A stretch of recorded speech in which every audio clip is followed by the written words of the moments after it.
and welcome to my channel, which is, I believe, Typhon Blue now.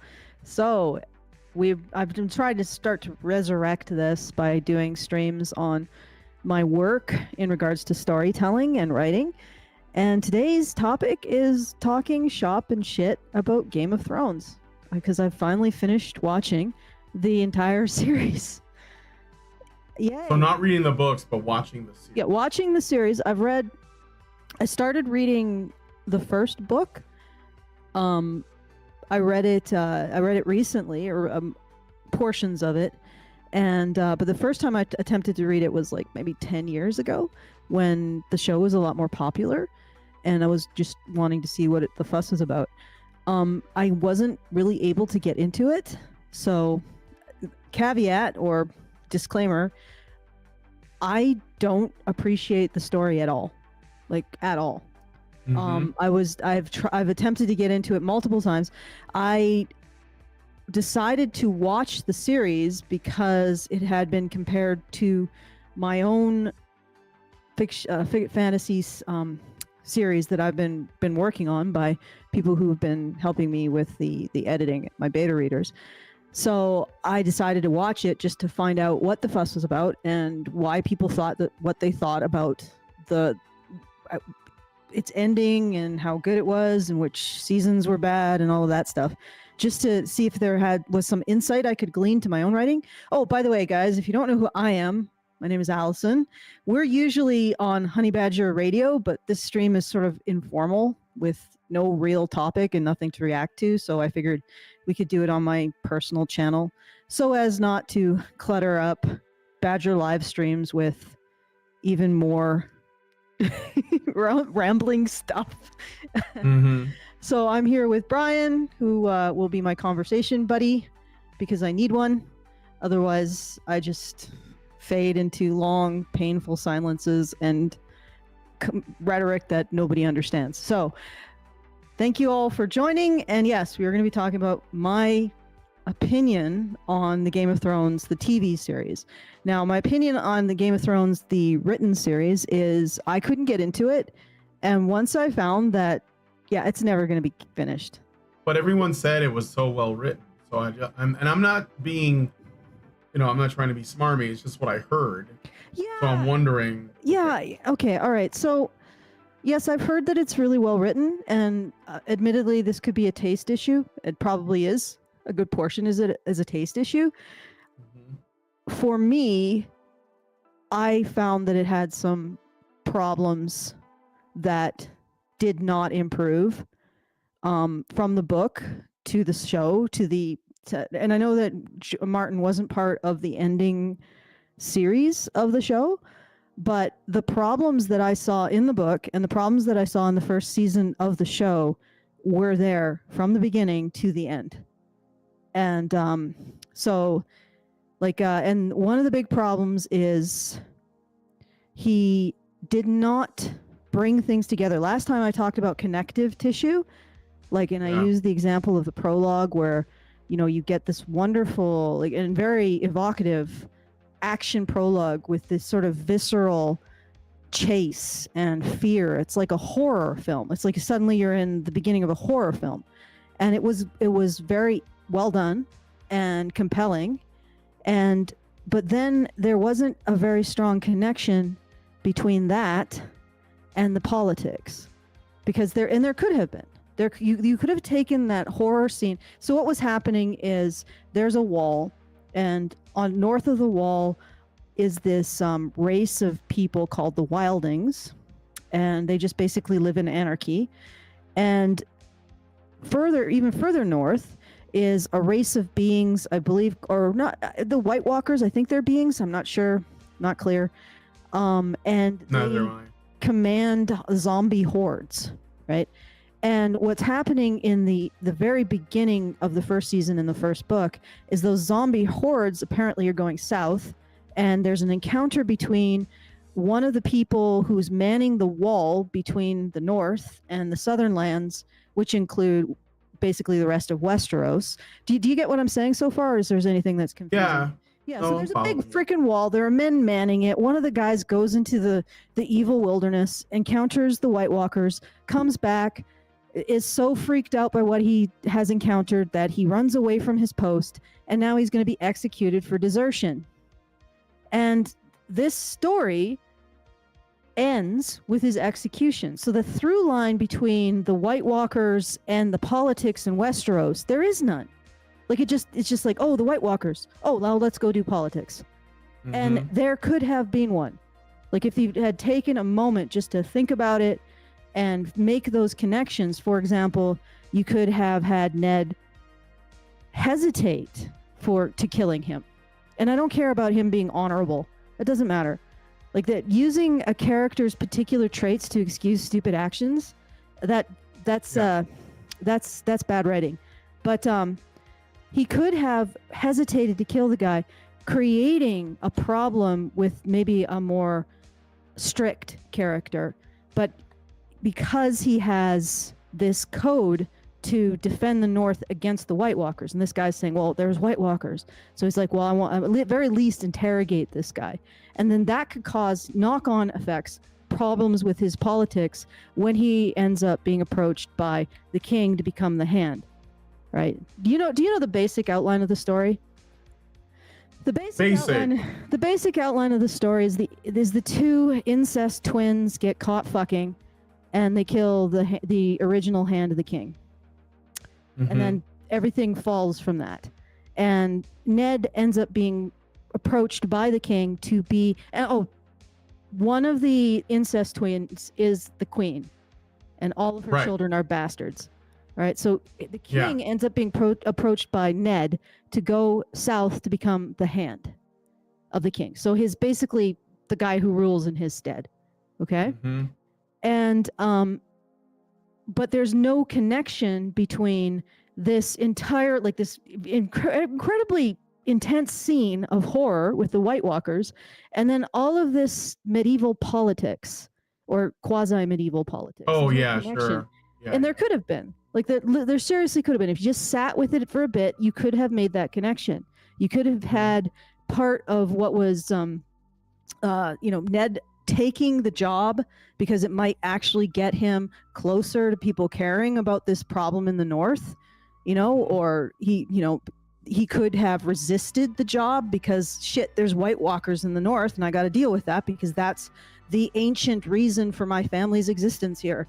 That kind of thing. Just take a moment to think about it and have that have an impact and follow the causality into the medieval politics story. And that wasn't done. So when people were like, oh yeah, the White Walkers, wow, they were really, the ending in season 7 really sucked. Or no, season 8. Well, yeah, because they were never really there to begin with. They were just a side plot. Like there was no real point for them to be there. Like they didn't really drive anything. There wasn't really much causality, so they were always going to end with a wet fart. And I don't think that Martin really would have changed that. If Martin had written it, I don't think he could have changed it. Because I don't like the problems with that kind of lack of causality were from the beginning. And so I've watched the whole thing, and I have to say that, oh boy, I'm about to be crucified. I thought the last 2 seasons were the best.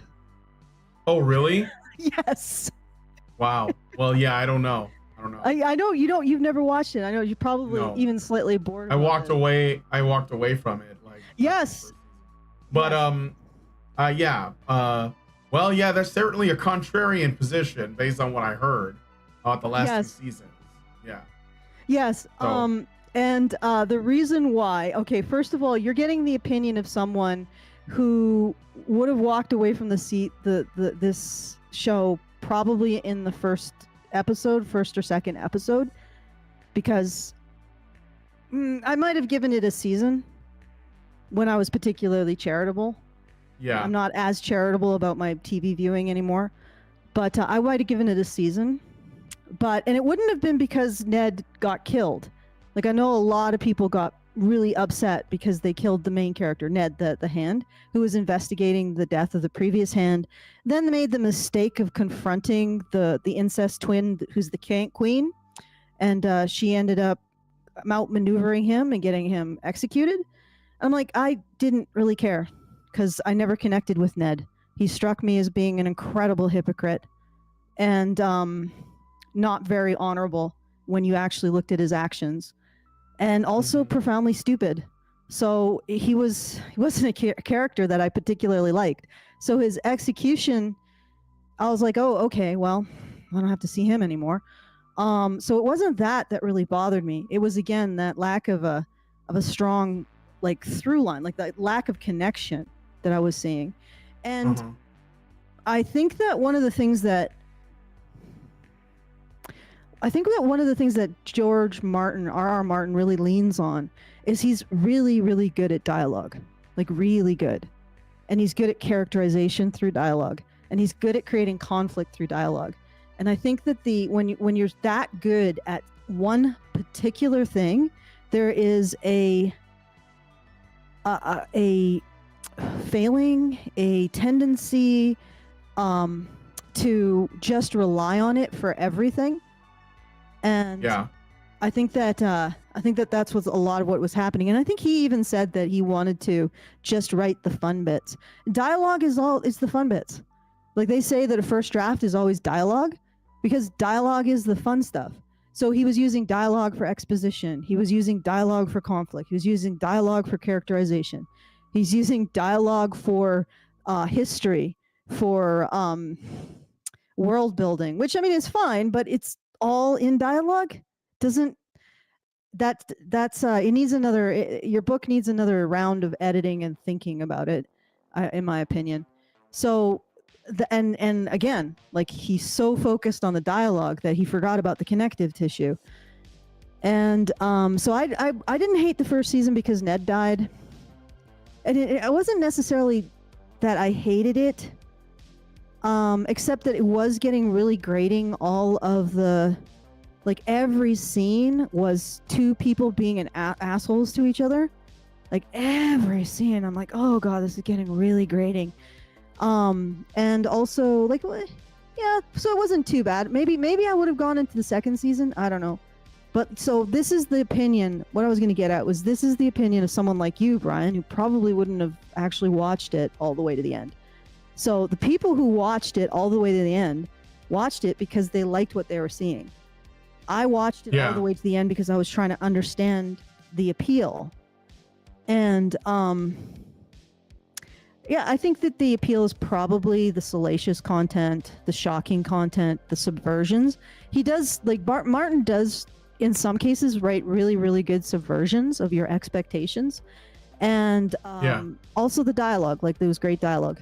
It felt like there was something more meaningful to it because the dialogue was so good.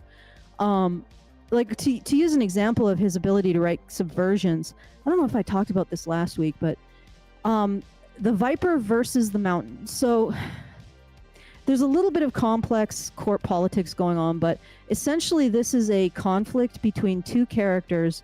It's trial by combat, with one with a condemned man whose name is Tyrion, and he's the dwarf, by the way, the little person. Oh, yeah, sure. Yeah, he's been condemned to be executed for the death of the evil prince, because he's been falsely framed for the death of the evil prince, and he has chosen trial by combat. So, and he's chosen a champion, and the champion's name is Viper, and he's sort of a sympathetic, swashbuckling Spanish, I think, prince, and people are like him, and he wants to actually fight the guy whose name is the Hound, or the Mountain, because the Mountain actually raped and killed his sister. Let's just simplify it. I believe it was his sister. So we have this fight between these two characters, and of course the stakes are, if the Viper loses, then Tyrion gets killed for something he didn't do. And what happens is, throughout the fight, so the Viper does his showy swordsmanship thing, and I'm watching this because I'm looking for something very specific, and that is how each combatant is set up. Because if you look for certain signs, you can tell how the outcome of this fight is going to be. So, for example, if you present the Viper as the underdog, then that is a setup. And when you create a setup as an author, you have to actually subvert it. Yeah. So if you set something up, if you set a, I think the last time I talked about it, I said, if you have a bottle on the edge of a counter, so at some point a cat has to come over and tip it off the counter. Yeah, right. It's Yeah. like Chekhov's gun. Yeah. And if you set up one combatant to be the underdog, then that is the combatant that has to win, or at least fight to a draw, because the setup is that they're going to lose. All right. So I'm watching how Martin's setting this up. And the first thing he sets up is that, well, he starts to actually create a situation where the Viper and the Mountain are looking more equally matched. Then the Viper starts to win. And I'm like, oh shit, it's coming. And Right. the Viper gets overconfident, starts running around talking about all of the Mountain's sins and killing and raping his sister. And he's whipping up the audience, and he's whipping up the audience at home, like the people who are viewing the TV show, to really want this guy dead, which is another setup, right? And he's in a position where he is now, like, the Mountain's on the ground. He looks like he's down for the count, and he looks like he's essentially now the underdog, although the Viper is the self-righteous one. He's the one with the complaint that people are going to say, this needs to be resolved. I want to see this rapist and murderer die, right? And then what happens is that the Mountain somehow gets up and crushes the Viper's skull and pokes out his eyes with his thumbs. It's just a really cruel and shocking scene. But if you actually follow the setups, Martin was making it so that was simultaneously, like he was expanding his setup so either of them could win, and then he tipped it in the favor of the Mountain with his setups. So at that point, it's like it's obvious that he's going to win. As soon as the Viper was parading around saying, I have all of these reasons to kill this guy, and the guy he's going to kill is on the ground, that becomes a setup, and then you have to reverse it. And people know that. Yeah. People know that on an instinctive level. So at the same time as it feels like a Deus Diabolus, like a devil from the machine, it also feels like it is a satisfying conclusion because it is a subversion of a setup. And so he does that really well. Like he plays his setups really well, or at least in that scene he did. He plays these setups. But on the other hand, that problem of wanting to subvert things in the immediate moment leads to a long-term problem that if you want long-term setup, you can't be continuously subverting things in the immediate moment, right? So I think that's where he sort of wrote himself into a corner, because he didn't have enough setup to end the show because he'd subverted it all. Right. You get what I'm saying? Yeah. Yeah, and honestly, I think that people should be grateful the showrunners actually ended it when Martin just walked away. Yeah. Well, they had to. I don't even think it was that bad. And also, I've heard that they didn't really, like, they had notes from him and they took direction from him. So it wasn't like they were off in the weeds on their own. And then Right, sure. And the other thing I wanted to address is the ending for Dany. Daenerys, she was the dragon queen. Spoilers. She ends up torching an entire Oh city. no, I know that. She snaps suddenly. At least Not according to suddenly. Buffy. Not suddenly. Well, because the thing is that we were all watching all of these bastards in Westeros. Like one of the things that I found so grating about the show is every lord on the show is a bastard, except for maybe one or two. Like there's the one who basically lets his wife die and then like his wife is being held hostage and he's just like, yeah, kill her, I'll get a new one. And so he finds some new woman and she's like terrified because of course he's raping her all night in the morning before he gets his Wheaties. Rape, grape. And then there's this other dude who's past the wall and he rapes his daughters and then he rapes his granddaughters and then and he's raping his great granddaughters. Rape. grape. And then there's also Ramsay, whose father was a lord, and Ramsay is his bastard. And apparently the way that Ramsay was begot was there was a peasant couple that got married in this guy's domain, the Bolton's domain, and he got so furious that he killed the man and raped the woman. And that's how Ramsay was born. Rape. Yeah. Like, and then Ramsay is like a horrible, sadistic rapist, torturer. And Joffrey, the evil prince, is also a horrible rapist, sadistic torturer. And then there one dude who seems like the one family was Stannis Baratheon that I was like, this guy seems sort of normal. He likes his daughter. Oh no, no. We got to subvert that. Normal, healthy family first of all, he gets seduced by this evil seductress red witch. And then she ends up getting him to kill his daughter in some kind of psychotic sacrifice that does nothing. So it's like, so every single lord, as far as I can see, is a rapist, serial murderer, torturer, rapes their daughters, kills their daughters, and I'm like, this gets really tiresome, you know? Yeah. I mean, it's just like don't you ever get bored of the repetition? Like, and when you watch this back and back, it just really gets tiresome because it's almost every single male character is a rapist, a serial murderer, a torturer, sociopath, a child killer, you know, and that gets really fucking old fast. And but of course, if you want really shocking content, that's what you do, right? And shocking and subversive content. Because, you know, we have this opinion that we have this prevalent opinion in the modern era that aristocrats are benevolent and wonderful, like rulers. We got to subvert that. Good Lord. Yeah. Anyway, but it's also like, so that got really tedious. So one of the things that I really appreciated about the later seasons is they stopped doing that. Like the rape content reduced significantly. The random ass porn site pop-up brothel business, like it's like you're just sitting there, you're listening to some bureaucratic conversation in the small council, then suddenly boom, tits, like you're like a pop-up from a freaking porn site. And it's just like, it's just as bad as that, just as random as that.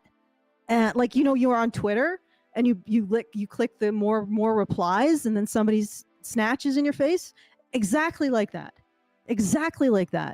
And that by I think the 5th and 6th season, that was starting to chill. The random brutal violence was starting to chill. The random sadistic bastard, like every time one sadistic bastard died, another one popped out like Pez. That started to go down. And then also the endless characters going from point 1 to point 2, arguing with character B. They've moved 5 feet, then we're back, and they're still arguing with character A is arguing with character B. The endless characters going 5 feet towards a goal and then arguing, that was gone. And incidentally, the whole idea that people were teleporting, they always were. From the beginning, they were teleporting. Like this, but like for example, this isn't exactly teleportation, but how did Lady Stark just randomly meet up with Tyrion in an inn? Westeros is supposed to be the size of what, South America? Like, how do you know how many hotels there are in South America? And you just have 2 people randomly meet in one? You realize how contrived that is? They might as well have teleported. Tywin might as well have teleported his army from Castle Rock to King's Landing when he was saving King's Landing from being sacked by Stannis Baratheon. Like, there was teleportation and contrived coincidences happening, and people moved at the speed of plot. So for whatever reason, that's right. we were following Arya and the Mountain, and previous to the Mountain, her other traveling companions, and she was leaving King's Landing because she was escaping from the city where her father was executed, right? but the Lannisters, who were the ones who executed her father, wanted her back, so they sent the Hound to go get her, which was one of their men-at-arms. And somehow he finds her, even though, again, I thought Westeros was the size of South America.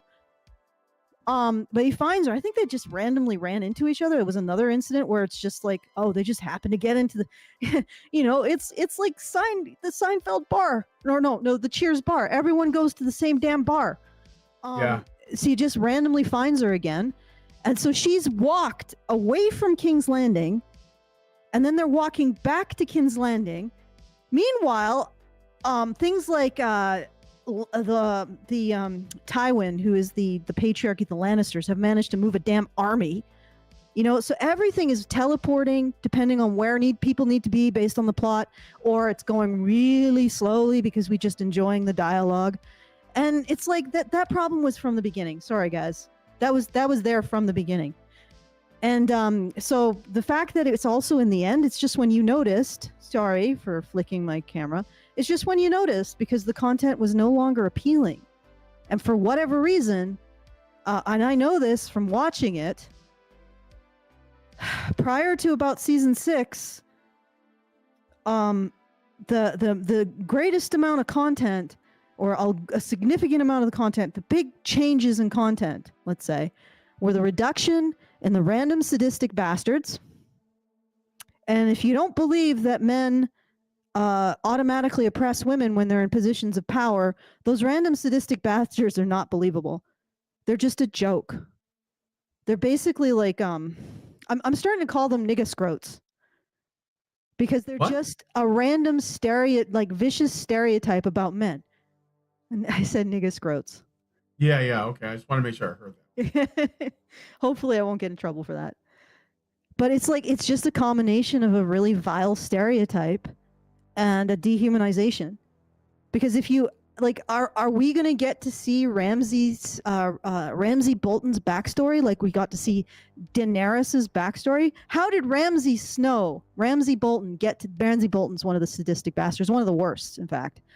How did he become who he is? Oh, we're never going to see that because it's not plausible. Nobody wants to. They just want the sadistic bastard so that they can feel good when he's murdered. And in fact, they don't want him believable because he's just a scapegoat. They want him to be absurdly evil so that they can enjoy slaughtering him. And yeah. I actually really appreciated the big change in the content, less boobs, less in your face, less. And the funny thing is that I don't know how the show managed to do this. So much sex, almost no sexual tension, like none. Yeah, I see your confusion. Yeah, there's no, my confusion is something else. For some reason, even though I don't have this as a destination selected, we are streaming to Badger live streams and your channel. I don't understand how that is. And so it's your private channel and Badger live stream. I'm going to end the Badger live streams because Hannah has a show. Sorry about that. There somewhere. Yeah, I'm going to end it there. But just on that destination, I don't know why. Yeah, maybe unlist it too, because that's weird. Maybe it's just through Restream? No, because on Restream, you have to check the boxes of the streams that you're sending it out to. And I only have Twitter checked. And your Twitter, not the Honey Badger. Weird. I don't know why that is. Double check here. I could even share my screen to prove it. So you can see that I'm not up my own ass. I don't think it might not be streaming to Twitter either. Yeah, no, it's not going out to Twitter, even though I have it checked. So did you connect your Twitter, this Twitter? Yes, I did connect the Twitter. I just wonder if maybe there's something that needs to be checked or... Yeah, I mean, I do have it selected. You should be able to see it if I show. You can see that on the Restream, we are live, but the only destination of all the active ones or the ones that we could use, I only have this one active, which is your Typhon Blue Twitter page. And then the vertical is going out on the YouTube link on your channel, but for some reason, it also went out to Badger Live. I don't know why. That was why I was confused. I'm sorry. I don't know when Hannah's show is set. Yeah, I just feel like let's I turn need it to- off and I did. yeah. All All right, right. I'm sorry. Okay, so somebody sorry, go ahead. said that the last few seasons were taken ad lib since the books weren't finished yet. The problems with season 7 and 8 is that they made established characters not like to act like themselves. Yeah, a little bit. I would say that Tyrion becoming invested in this kind of fantasy that Daenerys represented was somewhat predictable from what I had seen from before. Yeah. But yeah, I think that Daenerys was I was actually really stoked that she finally was like she had no more excuses. Like nobody could give her any more excuses, because honestly, the first time I read her chapter, I was like, this there's something wrong with this woman. And then as I'm watching the show, you can see these moments where the mask slips. And the biggest one where I think people should really have been alerted was when she executed so she brought this group, like she was big about collective blame, collective guilt. So she brought this group who were, I guess responsible for slavery in their city, or at least responsible for their city, which had slavery in it. And she executed one of them. So she allowed one of her dragons to flambe him, then disembowel him right in front of the others in that particular group. And then she stayed the execution of the guy behind him. So she apparently that was so that she had a whole bunch of them. And then she had the father of one and the son, so father and son. She executed the father. Then just at that last second, she basically told the son, "Okay, well maybe I'll execute you at another day." And then she sent the son back to prison. And according to somebody, there was the son hadn't done anything. So this was basically just collective guilt executions. And so she spares the son, throws him back into prison, and then the next shot is her saying, "You're going to marry me." And then another shot after that is her gloating with her lover that she's never going to be faithful to him. This man that she's forcing to marry, that she almost executed. And I'm like, that's some sick shit. And that's inexcusable. And if at that point you didn't realize that Dany was capable of anything, you weren't paying attention, because she was. And or alternatively, you had your she's cute and she's got tits, glasses firmly on, or alternatively you had your protagonist bias firmly on, and you allowed yourself to buy into the morality that these people had collective guilt, that they had, shall we say, male privilege, thus deserved what happened to them. And so I think the show actually earned that lecture by Tyrion. I mean, it could have been better done. I'm not defending the problems with characterization. I'm not defending the problems with the movements of armies. I'm not defending the world building choices of the last 2 seasons. But the problems were there from the beginning. They were there. So I mean, if you can't defend them in the last 2 seasons, you can't defend them in the first 2 or the middle 4.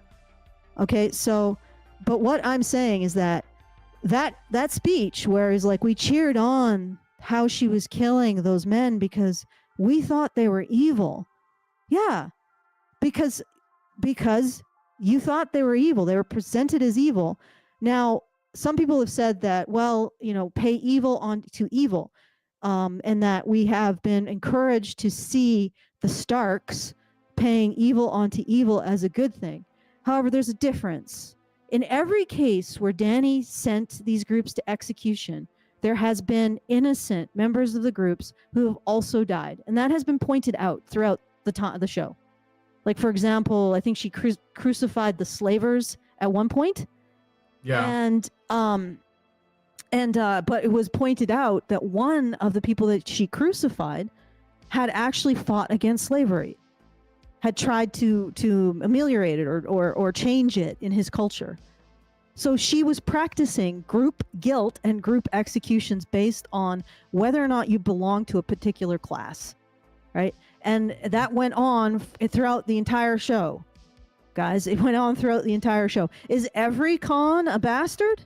Like, anyway, so that was established prior to the end. So when Tyrion said, and it's not comparable to what the Starks did, because the Starks were killing specific people for specific malfeasance. So, for example, if somebody engaged in serial killing and rape, they killed that specific person for those specific crimes, not people from a group for some shared crime that not all of them shared in.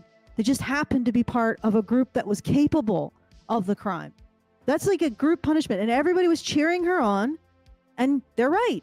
You guys were cheering her on because they created a bunch of scapegoats of evil men who were not all culpable for the things that they were allegedly accused of, and she killed them all.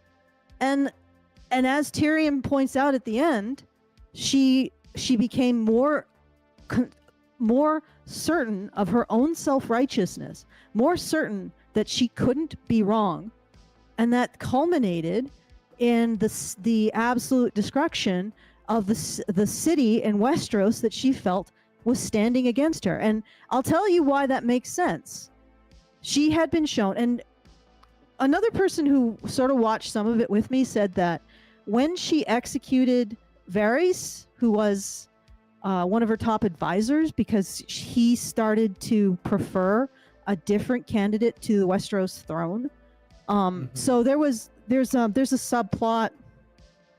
She's the aunt of Jon Snow. Jon Snow is one of the bastard child of Ned, right? That we find out actually has a claim to the throne because he's the child of a child of the former like Mad King who was dispossessed. You know, like he's got a claim to the throne basically. But in finding out that he has a claim to the throne, he also finds out that Daenerys is his aunt, and they've already started having sex. So got to get the incest in there somehow. And he essentially they're pursuing a love affair. Then he finds out that he's the heir to the throne. Then she finds out that he's the heir to the throne, and they can't continue to. He refuses to have sex with her. She's still pushing it on him, and apparently getting pissed that he's refusing on some level. Although I'll give her this, she isn't like overtly doing it in front of him. But because there is a person with a stronger claim to the Westeros throne than her, and when she goes to King's Landing, which is like the capital of Westeros, and she's looking down at King's Landing at these people who are opposing her, and not a lot of them are there. In fact, the army has already surrendered. The peasants are just screaming in fear. But my guess, my interpretation is she is looking for the evil men she can execute to make the populace love her. And there are none. Because and she knows that she isn't the one that they want to be liberated by. They would probably rather be liberated by, the hero of the North, Jon Snow. Jon Targaryen. Because he has the greater claim to the throne. So in that moment, she's had her entire life's purpose stripped from her. And she knows she's never going to get the narcissistic supply that she wants from the people running around and completely vulnerable to her. So what does she do? And I admit this isn't great writing, because it would have been more believable if there had been something external that started her rampage. For example, prior to this rampage, they had killed one of her friends. If they put that friend's head on a spike and she'd seen the head and then just gone nuts, that would have made a lot more. That would have been much better done in terms of craft, in terms of writing craft. So she goes nuts. She blazed the entire city to the ground. The entire city, blows it to pieces, kills everybody in it. And then she declares that she will remove everyone else who refuses to submit to her. And I'm like, yeah, it was a bit rushed. If I was writing the story, I'd let people sit with that a bit longer.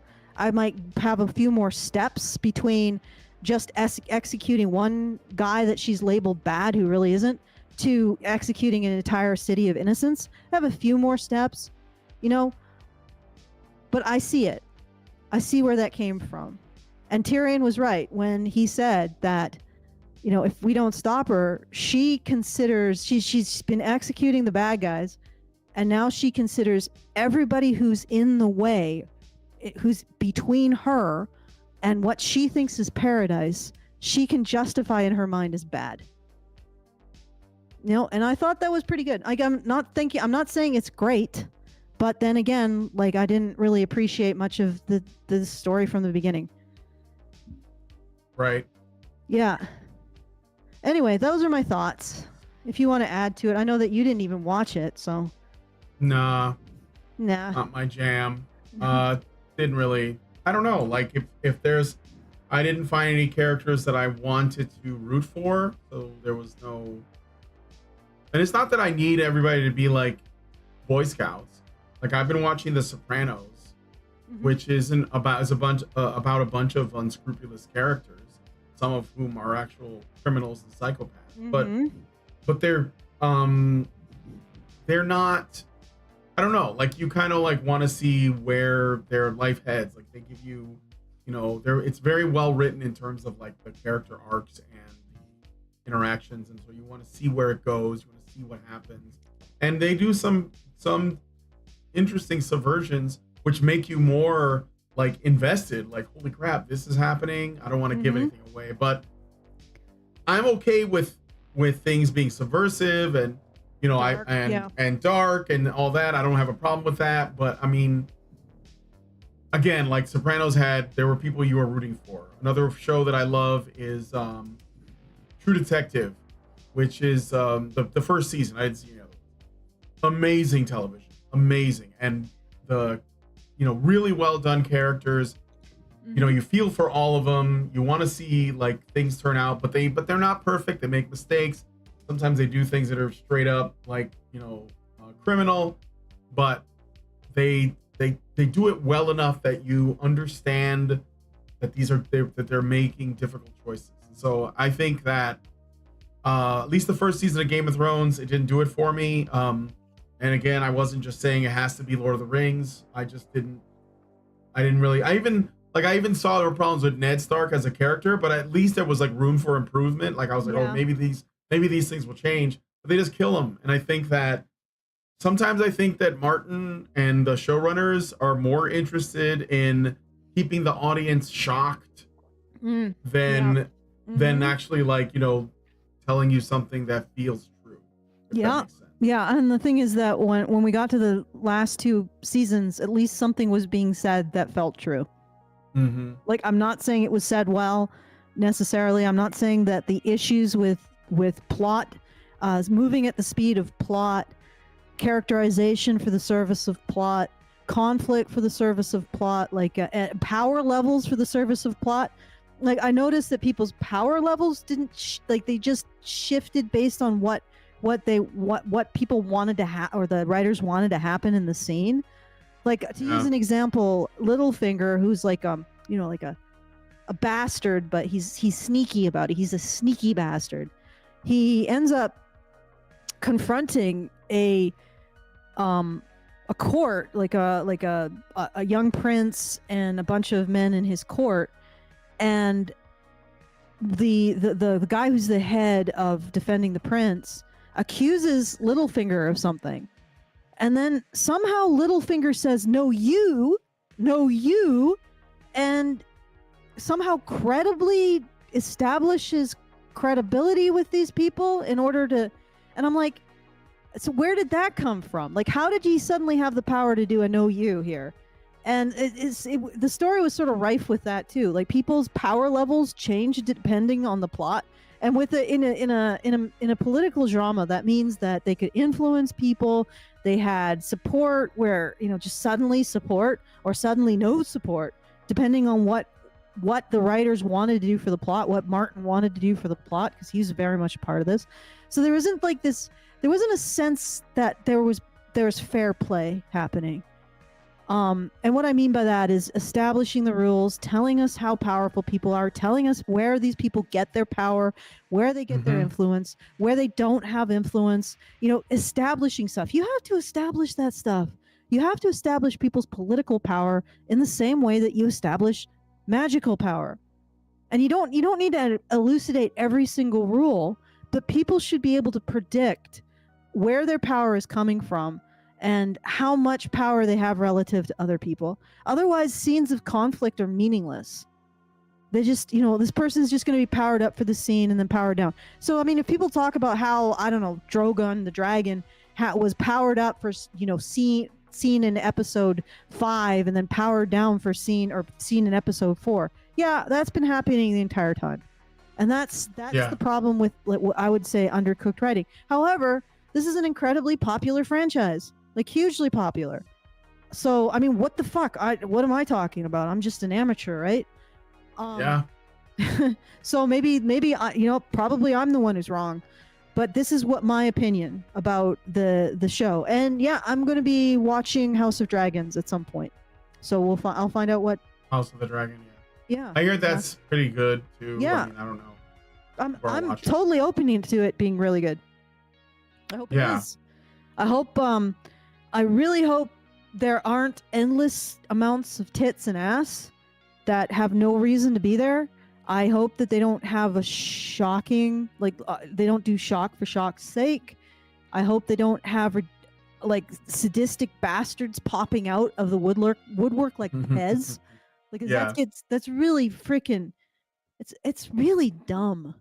It's exhausting, right? It's exhausting and stupid after a while. And ultimately it's lazy writing. Like you're like, well, how do I get the conflict here? Well, let's just add in a super evil bastard.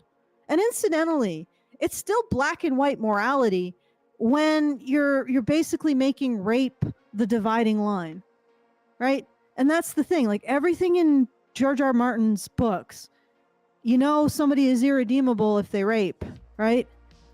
Ugh. Mm-hmm.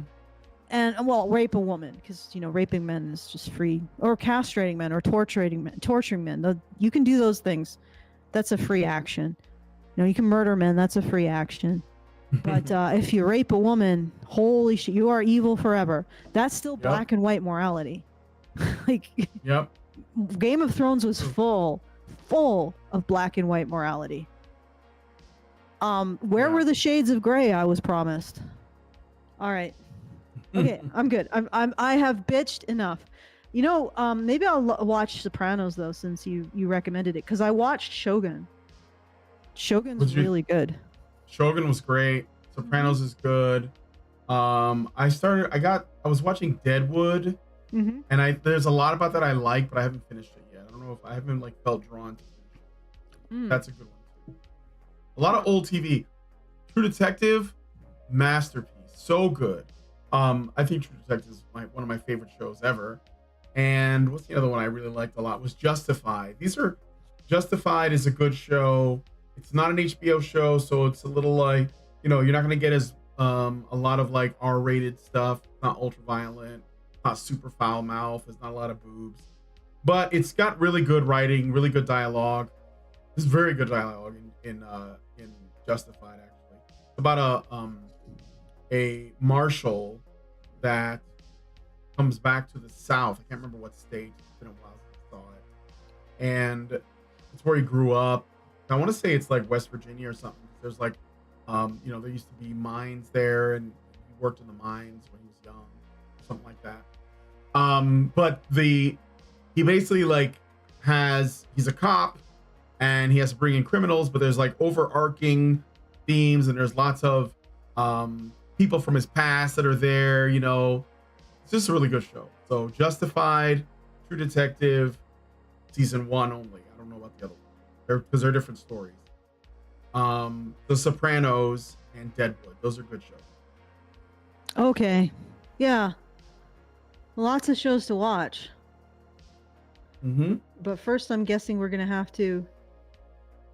We should wrap it up because Hannah's going live right now. So yeah, we don't want to compete with Hannah's stream. All right. Well, thank you for joining us as we talk about our latest viewing of TV. Yeah. And so my stories, I'm still a little bit stalled out. I wanted to finish Game of Thrones to see if I could get any insight into my own writing.